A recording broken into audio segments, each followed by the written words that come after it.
আসসালামু আলাইকুম প্রিয় শিক্ষার্থী, অষ্টম শ্রেণীর অ্যাসাইনমেন্ট বিজ্ঞান। তোমাদের বিজ্ঞান বিষয়ে যে সৃজনশীল দেওয়া হয়েছে, সৃজনশীল উদ্দীপকটি এরকম: নিধি তাদের বাগানে পেয়ারা গাছে পানি দিতে গিয়ে দেখলো ছোট পেয়ারা গাছটি 6 মাসে অনেক লম্বা হয়েছে। সে তার মায়ের কাছে জানলো কোষ বিভাজনের কারণে এমন হয়েছে। পরে মা গাছটিতে কিছু জৈব সার প্রয়োগ করলো। মেয়ে মাকে জিজ্ঞাসা করলো, মা তুমি মাটিতে সার দিচ্ছ কিন্তু তা পাতায় পচাবো কি করে? মা জানালেন এক বিশেষ প্রক্রিয়ার মাধ্যমে। এটি ছিল তোমাদের সৃজনশীল উদ্দীপক। প্রশ্ন ছিল কোষ বিভাজন কাকে বলে? প্রশ্ন খ, মিয়োসিস কোষ বিভাজনকে হ্রাসমূলক বিভাজন বলা হয় কেন, ব্যাখ্যা করো। প্রিয় শিক্ষার্থী, আমাদের কোষ বিভাজন কাকে বলে? যে পদ্ধতিতে একটি মাতৃকোষ বিভাজিত হয়ে অপাত্য কোষের সৃষ্টি হয় তাকে কোষ বিভাজন বলে। প্রশ্ন খ, মিয়োসিসকে কেন হ্রাসমূলক বিভাজন বলা হয়? প্রিয় শিক্ষার্থী, মিয়োসিস কোষ বিভাজনে মাতৃকোষের নিউক্লিয়াসটি দুইবার বিভাজিত হলেও ক্রোমোজোম একবার বিভাজিত হয়, মাত্র একবার। ফলে অপত্য কোষে ক্রোমোজোমের সংখ্যা অর্ধেক হয়ে যায়, তাই মিয়োসিস বিভাজনকে হ্রাসমূলক বিভাজন বলা হয়। প্রশ্ন ছোট ছিল, উদ্দীপকের উল্লিখিত বিভাজন প্রক্রিয়া দীর্ঘস্থায়ী ধাপটি উদ্ভিদ বৃদ্ধিতে কিভাবে ভূমিকা রাখে, ব্যাখ্যা করো। প্রিয় শিক্ষার্থী, উদ্দীপকের ঘটনাটি বা ধাপটি হলো মাইটোসিস বিভাজন। মাইটোসিস কোষ বিভাজনের সাথে বহুকোষী উদ্ভিদ বা প্রাণীদের সম্পর্ক রয়েছে। এছাড়াও এককোষী সুকেন্দ্রিক জীবদের সম্পর্ক রয়েছে এই প্রক্রিয়াটির সাথে। নিম্নে মাইটোসিসের গুরুত্ব বিশ্লেষণ করা হলো। 1. দৈহিক বৃদ্ধি। মাইটোসিস বিভাজনের মাধ্যমে জীবের দৈহিক বৃদ্ধি ঘটে। 2. বংশবৃদ্ধি। এককোষী সুকেন্দ্রিক জীবের বংশবৃদ্ধি তথা সংখ্যা বৃদ্ধি এই প্রক্রিয়া ঘটে থাকে। 3. ক্রোমোসোমের সমতা রক্ষা। এই বিভাজনের মাধ্যমে বহুকোষী জীবের দেহকোষের ক্রোমোসোমের সমতা রক্ষা করা হয়।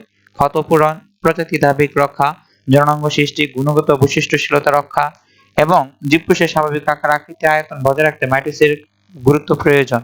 কাজে আলোচনা শেষে বলতে পারি জীবজগতে মাইটোসিসের গুরুত্ব অপরিসীম।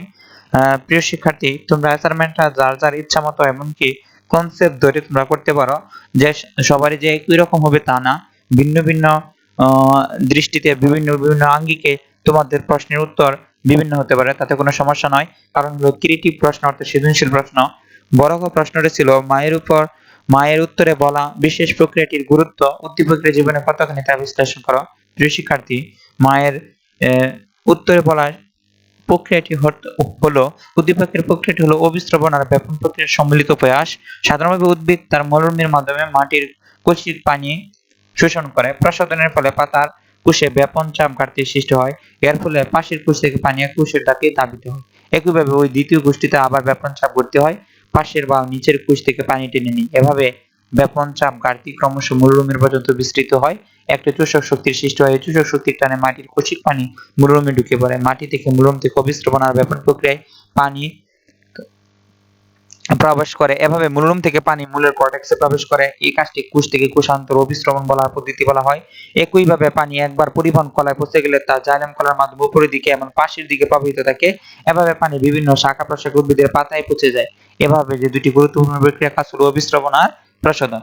উদ্দীপকের ঘটনাটি জৈব সার এগুলো মূলর্মে অর্থাৎ নিচে দেওয়া হলেও অভিস্রবণ আর ব্যাপন প্রক্রিয়ার মাধ্যমেই উদ্ভিদের পাতায় পৌঁছে যায়।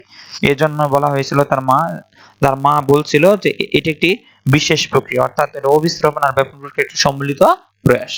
প্রিয় শিক্ষার্থী, বিজ্ঞানের অ্যাসাইনমেন্টের আংশিক অর্থাৎ সম্পূর্ণভাবে তোমরা নিজের ভাবে লিখবে। তোমাদের একটা নমুনা প্রশ্নের উত্তর করা হলো, আর নিজের আঙ্গিকে নিজের মত প্রকাশ করে বা নিজেদের বই বা বিভিন্ন ধরনের সাহায্য নিয়ে, স্যারদের সাহায্য নিয়ে, পরামর্শ নিয়ে সুন্দর একটা অ্যাসাইনমেন্ট উপহার দিবে তোমাদের শিক্ষা প্রতিষ্ঠানকে। প্রিয় শিক্ষার্থী, অষ্টম শ্রেণীর ধর্ম এবং আইসিটির আজ রাতেই একটি নমুনা প্রশ্ন দেওয়ার জন্য চেষ্টা করব।